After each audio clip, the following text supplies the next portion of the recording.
Or ma'am, sir, ayaw lang ana, kay bawal na dire, dili na pwede ingon sa balaod.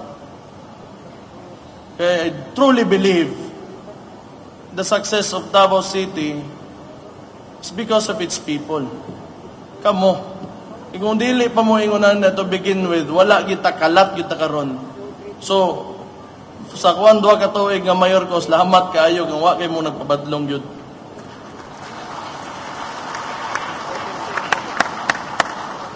So atong gibuhat, in March this year, we launched the Dabawenyo Disiplinado campaign in a bid to promote and sustain the culture of discipline. So nanatay culture of security. I forgot to mention, kana di ay importante kaayo. So kani there will be, I think, integrated both culture of security and culture of discipline. Nga naman god, naamang god tay mga unfortunate events po, nga natay history po og terrorist attacks.